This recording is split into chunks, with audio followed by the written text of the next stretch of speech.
दोस्तों 45 रुपए से 70 रुपए सिर्फ एक साल में। दोस्तों ये कोई शेयर बाजार का ग्राफ नहीं है, ये आपकी रसोई की चीनी का दाम है।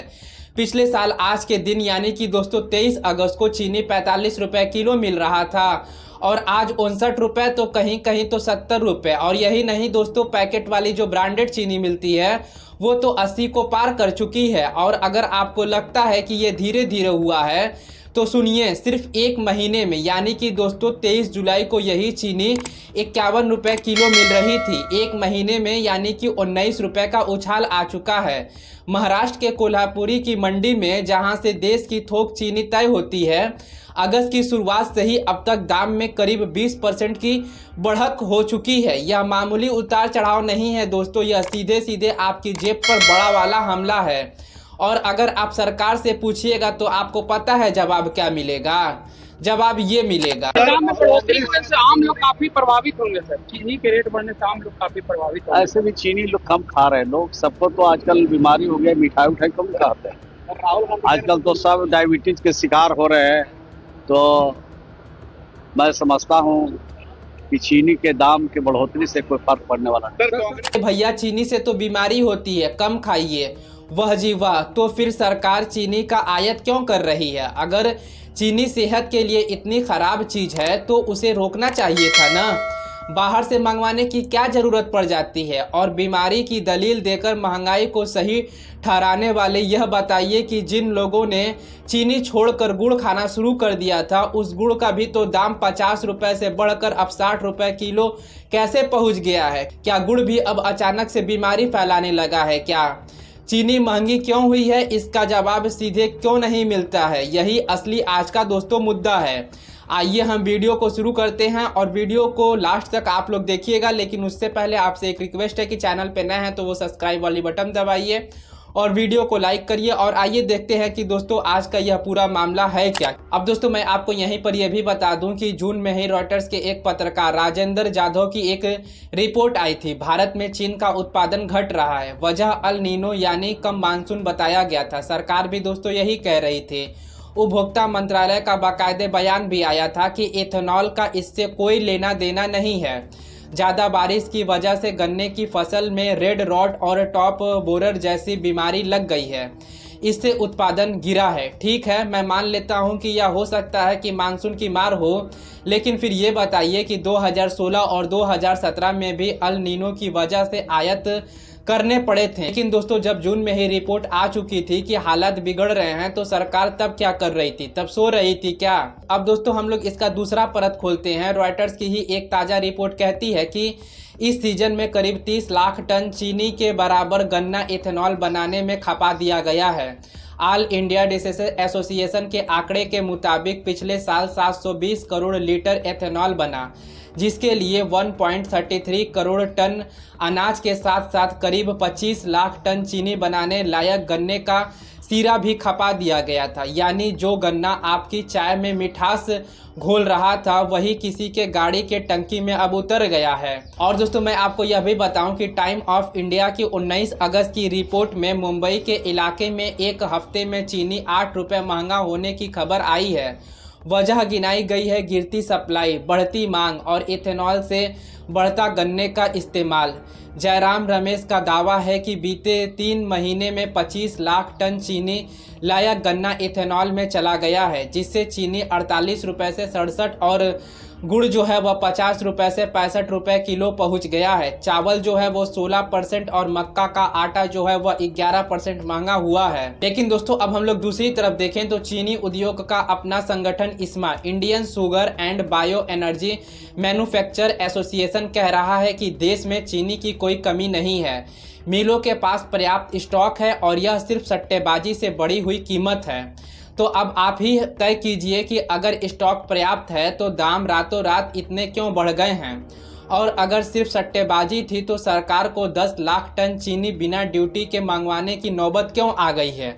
जरा इसके बारे में भी कुछ बोल दीजिएगा। दोस्तों सरकार ये भी कहती है कि इथेनॉल में गन्ने की हिस्सेदारी घटी है, बढ़ी नहीं है। ठीक है, मैं मान लेता हूँ। तो फिर अक्टूबर से सरकार खुद इथेनॉल के लिए गन्ने का इस्तेमाल पर रोक क्यों लगा रही है? चावल और मक्के की तरफ क्यों शिफ्ट हो रही है? जो चीज़ बढ़ी ही नहीं थी उसे रोकने की ज़रूरत अचानक क्यों पड़ गई थी। अब असली पेज पर दोस्तों हम लोग आते हैं। निर्यात का खेल हम लोग अब समझते हैं।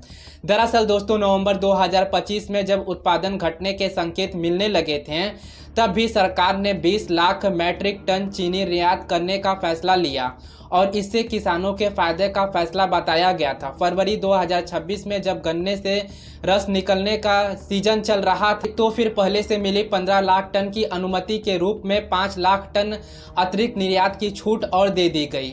और दोस्तों मार्च से ही खबर आने लगी थी कि चीनी मिल अपने टारगेट पूरे नहीं कर पा रहे हैं, फिर भी यह अतिरिक्त छूट क्यों दी गई थी।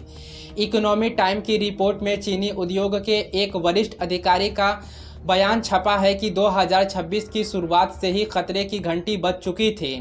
बिजनेस स्टैंड में एक चीनी कंपनी के अधिकारी के हवाले से लिखा गया था कि सिस्टम में बैठे लोगों को शायद गलत जानकारी दी जा रही थी, तभी उत्पादन में कमी को बावजूद निर्यात फैसले होते रहे हैं। दोस्तों खुद इस माह पिछले साल अगस्त से निर्यात बढ़ाने की मांग कर रहा था और केंद्रीय मंत्री प्रह्लाद जोशी ने पिछले साल सितंबर में माना था कि दोस्तों यह मांग किसके फायदा के लिए मांगी गई थी, आम उपभोक्ताओं के लिए या उन चंद कंपनियों के लिए जिनका मुनाफा निर्यात से बढ़ता है।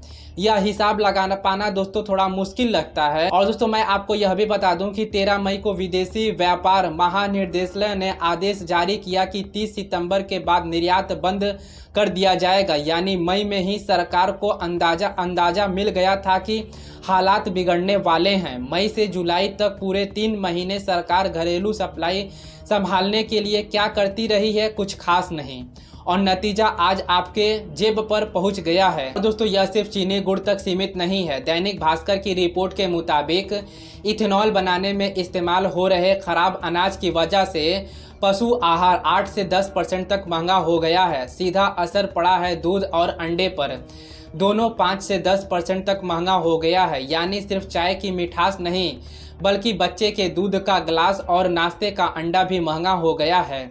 दूसरी तरफ सड़क पर E20 का खेल चल रहा है। कार्बोरेटर वाली गाड़ियां पर E20 का बुरा असर पड़ रहा है और देश में करीब 8 करोड़ दोपहिया वाहन ऐसे हैं।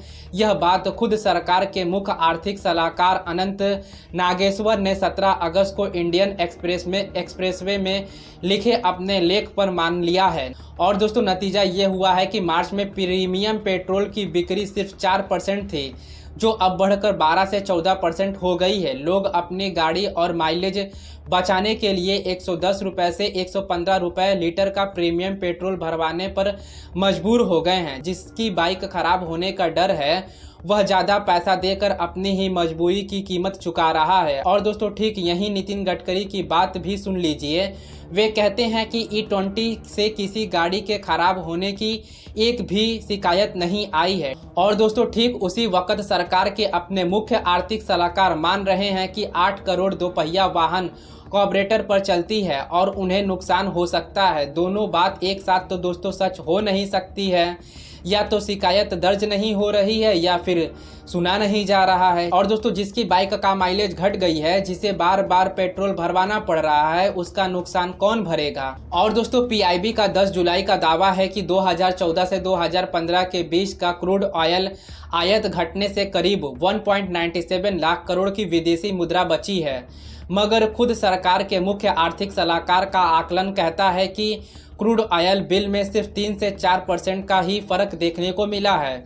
यानी कि दोस्तों 12 साल का आंकड़ा जोड़कर एक बड़ी संख्या दिखाई जा रही है ताकि आपको लगे बहुत बड़ा बचत हुआ है, जबकि हकीकत उतना बड़ा नहीं है। और जब कच्चे तेल की अंतर्राष्ट्रीय कीमत गिरी है, इथेनॉल मिलाने से लागत में भी कमी आई है, तब पेट्रोल के दाम में राहत क्यों नहीं आई है। यह पैसा आखिरकार कहां गया है। और दोस्तों 1 अगस्त से 30 नवंबर तक सरकार ने चीनी व्यापारियों पर स्टॉक होल्डिंग की सीमा लगा दी है ताकि जामखोरी रोकी जा सके। ठीक है, अच्छा कदम है, लेकिन यह पाबंदी अगस्त में क्यों लगी, जून में क्यों नहीं लगी, जब पहली बार उत्पादन घटने की रिपोर्ट आ चुकी थी।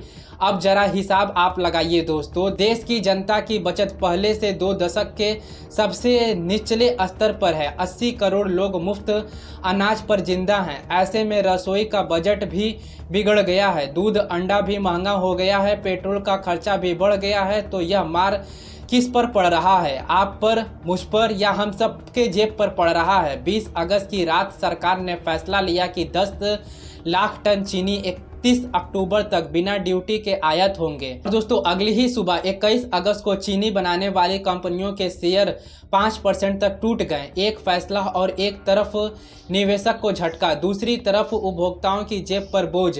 सरकार में बैठे कौन लोग हैं ऐसे फैसले ले रहे हैं जिनकी कीमत हर बार आम आदमी को चुकानी पड़ रही है। असली मुद्दा चीनी का नहीं है, मौसम की मार हो या इथेनॉल की नीति हो, दोनों तरफ के तर्क सामने हैं और सरकार अपनी सहूलियत से जो जवाब चाहती है वह दे रही है। असली मुद्दा यह है कि जब फरवरी में ही, मई में ही, मार्च में ही बार बार खतरे की घंटी बज रही थी तो नीति बदलने में इतनी देरी क्यों हुई है, और दूसरी और इस देरी की कीमत हर बार जनता ही क्यों चुकाती है, वो लोग क्यों नहीं चुकाते हैं जो फैसला लेते हैं। और दोस्तों मैं आपको बताऊं, यह आपके रसोई का मामला है, आपके बाइक का मामला है, आपकी बचत का मामला है, इसलिए चुप मत बैठिए, जवाब मांगते रहिए। तो बस दोस्तों